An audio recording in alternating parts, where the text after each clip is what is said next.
everyone. It's Mr. Caudell. I hope you're doing well. I'm doing well.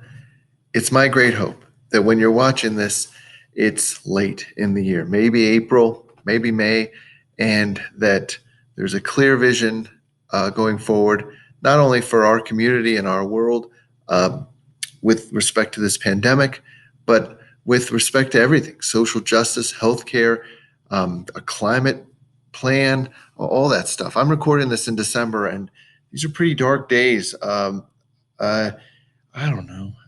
Anyway, I just hope you're hopeful, and I hope everything's going well for our community, and that everything's okay with you. Okay. Here's where we're at. We're way at the end of the book. We're at these biogeochemical cycles, and these are called these biochemical cycles that you've seen before. You've seen the water cycle before, and the carbon cycle. There's the nitrogen cycle, and there's the phosphorus cycle. These are the four that you need to know for this class, and you need to be able to draw them and let me know the most important things that go on with them. We're here in the Bird book. It's page 79. Remember, energy flows through biological systems, but matter cycles or it recycles. I once read or heard that the water that's in your cup that you're drinking from has been flushed down someone's toilet like 7 times in the last 20 years. And so my point is that it's going to go out to the river, it's going to go out to the sea, it's going to evaporate, it's going to get into clouds, it's going to condense over the land, and it's going to drop that moisture again and again and again and again. And all the atoms just get recycled. There's a lot of complexity here. The water cycle is pretty easy. I'll go over what's important with the carbon cycle. This is so awkward. But please take a picture on pages 84 and 85 of the nitrogen cycle and the phosphorus cycle. I'll put this down. And the reason why is because that's the level at which I want you to know for this course. I'm going to show you a few pictures that I got off the internet, and they're more complicated for those two cycles, nitrogen and phosphorus cycles. I'd like you to bust out a piece of paper right now so that you can draw this stuff down. In fact, you can press pause and write everything on the board right now so you're prepared.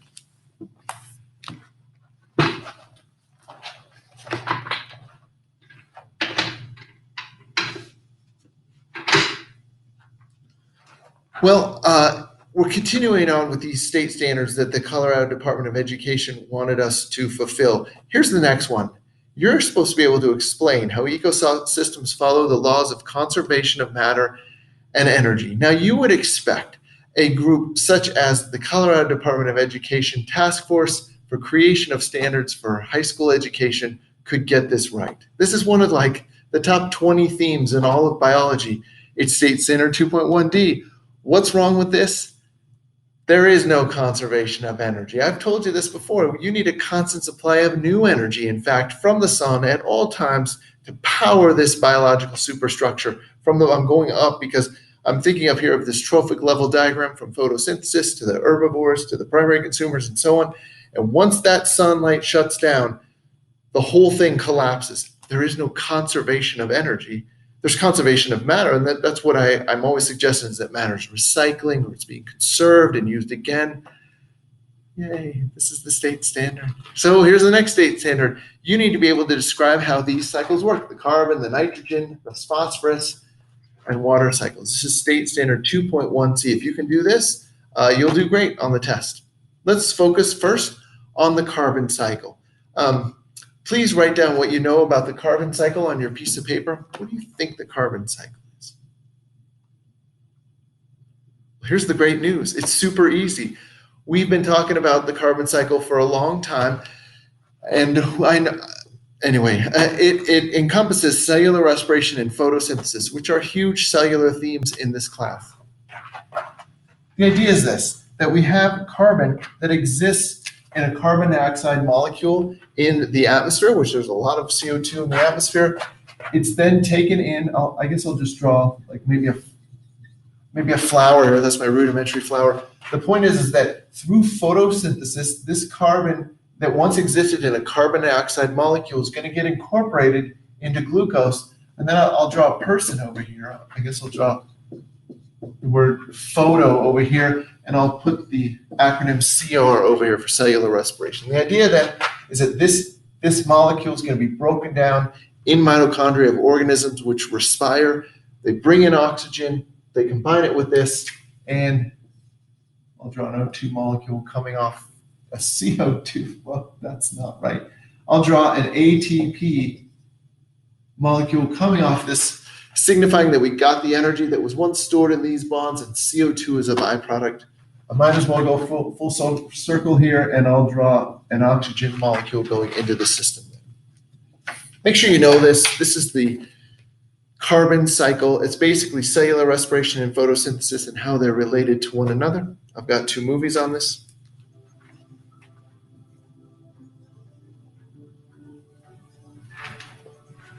All living things are composed of molecules that contain carbon.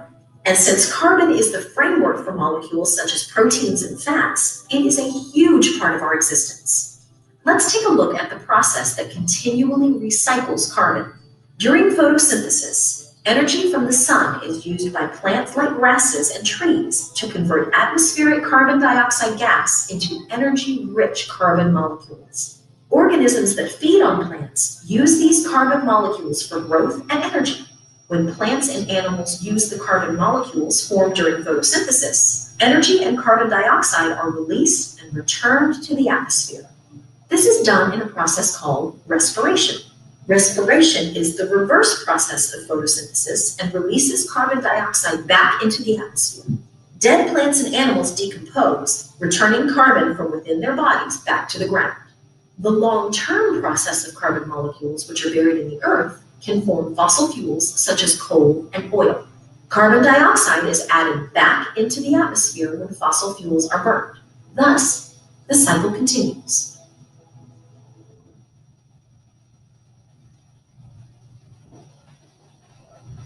Carbon dioxide, or CO2, is the main greenhouse gas in climate change. So how does CO2 get into our atmosphere? Well, carbon is part of the cycle. It starts with the sun, which gives the Earth's surface more energy in 1 hour than the whole world uses in a year. Plants, which are kind of like biological chefs, take that sunlight and then suck in some CO2 from the air, mix them together, and bam! They create a stored form of energy in the form of carbohydrates, such as glucose and sucrose. The process is called photosynthesis. When animals like us eat those plants, our stomachs convert that food back into energy for our own growth. Greenhouse gases are a byproduct of this process and are released through waste. If those plants die, they decompose, and tiny microorganisms break down those carbohydrates and again release greenhouse gases as a byproduct. As you see, energy originates from the sun and is then transferred as it moves through the food chain. But sometimes, carbon-based organisms, like plants or animals, get stuck in the earth. When this happens, they're compressed under tons of pressure and turned into carbon-based fossil fuels like oil, coal, or natural gas. Since the Industrial Revolution, humans have been pulling those fossil fuels out of the ground and burning them, activating the stored energy to make electricity and power engines. But the thing is, it also releases millions of years worth of stored CO2 back into the air. In addition, humans breathe in oxygen and breathe out CO2, but plants do the opposite. Trees suck up huge amounts of CO2, which balances the cycle. Thus, deforestation reduces the plants that store CO2. We're attacking the cycle from both sides. Think of it like a computer. A computer can operate a few programs at a time, right? Normally, when you finish with a document, you save it and you close it, so as not to overwork the computer. Then imagine you stopped closing your documents, so they were all open at once. Your computer wouldn't be able to process them. It would start to slow down, and then to freeze, and eventually it would crash, which might be where our environment is headed if we keep overloading the carbon cycle. So, is there any way to rebalance the ecosystem? What about technology? Technology is defined as a technique to solve a problem. And so, sustainable technologies are those whose output is equal to their input. They do not create negative externalities, such as CO2, in the present or the future. They sort of cancel themselves out to solve the problem. To achieve this, we need to invent sustainable technologies. If we put all the ideas and technologies ever created into one circle, then invention is the pushing of the boundaries of that circle. And the area outside of the circle is empty, meaning the potential for invention is limitless. Think about some of the incredible clean technologies we have today. All those ideas have one thing in common. They all people create. It's the limitless potential of creative people to build unimagined technologies that is going to stop climate change and rebalance the ecosystem.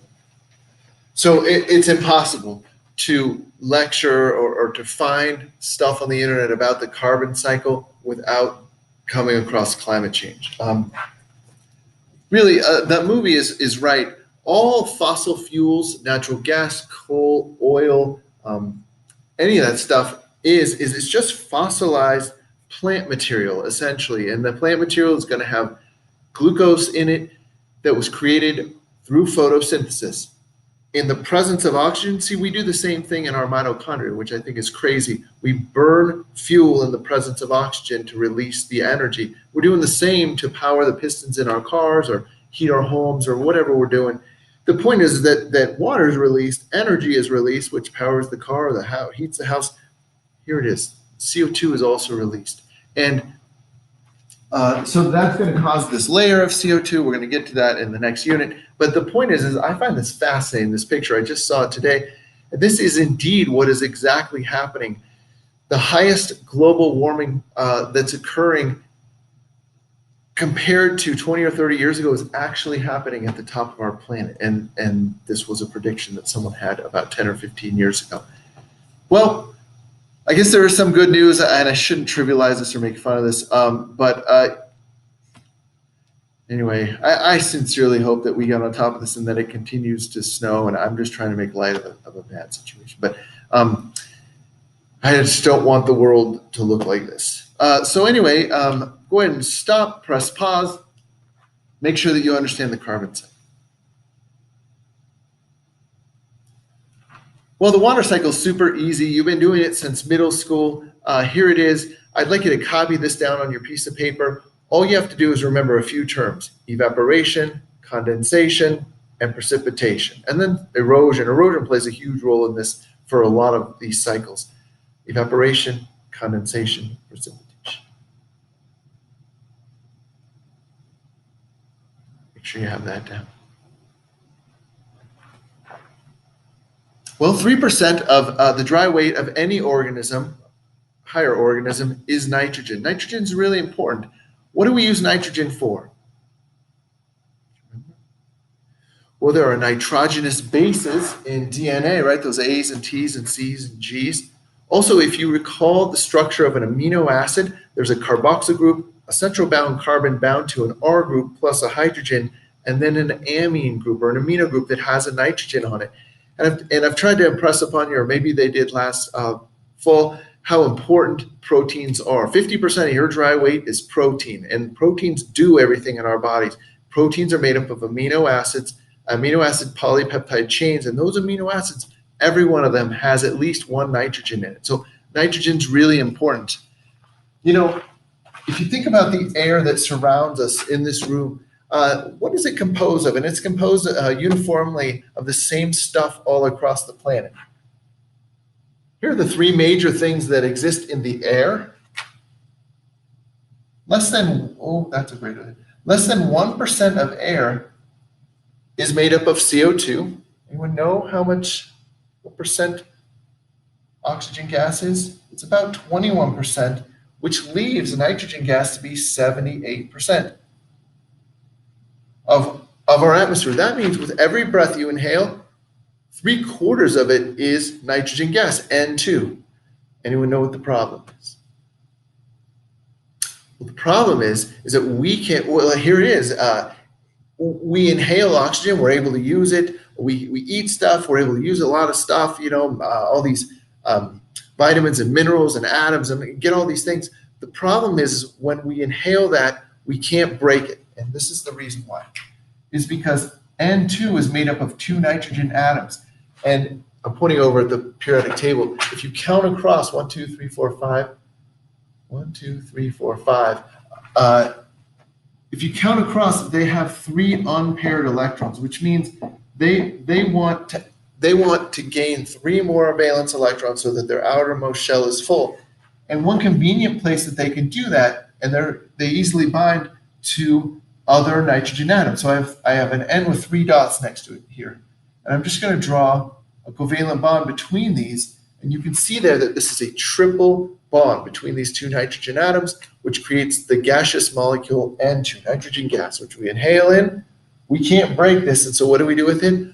We exhale it. But we definitely need it. I just tried to make an argument as to why we needed it. So who breaks this bond? Well, the bacteria that exist on the root nodules of plants and in other places in the ocean as well. But what they do is they exist down here. This nitrogen gas seeps into the ground, into the soil, and they have the enzymes that are able to break this bond and create free nitrogen, which they then combine with hydrogen atoms to make ammonia or ammonium ion. And the point is that gets into the plants. And then we either eat plants or we eat things that eat plants. And that's how we get our nitrogen.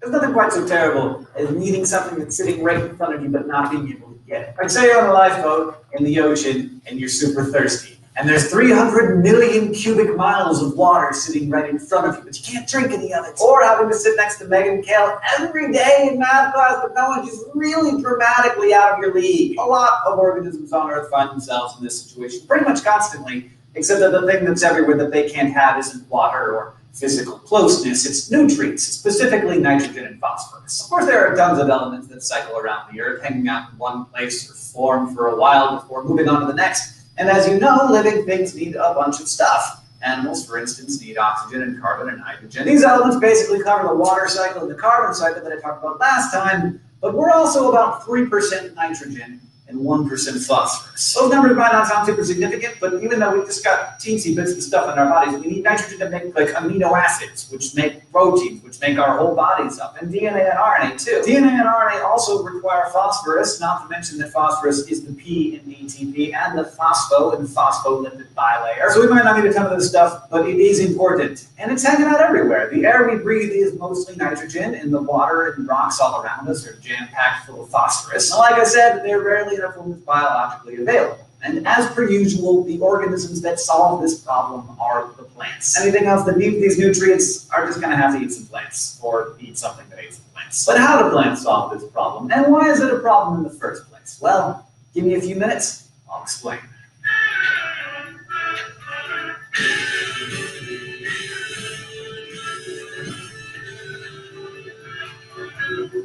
So let's talk about the nitrogen cycle first, since nitrogen really is actually all around us. Like I can feel it right now. There it is in the air. So why is it so hard to get this stuff that's constantly surrounding us in the air into our actual bodies to be useful for us? Because even though nitrogen gas makes up about 78% of the atmosphere, you'll notice here that nitrogen gas is made up of 2 nitrogen atoms stuck together with a triple bond. And it's one thing to break apart a single covalent bond, but 3. So as you can imagine, those 2 nitrogen atoms are a total pain to pry apart.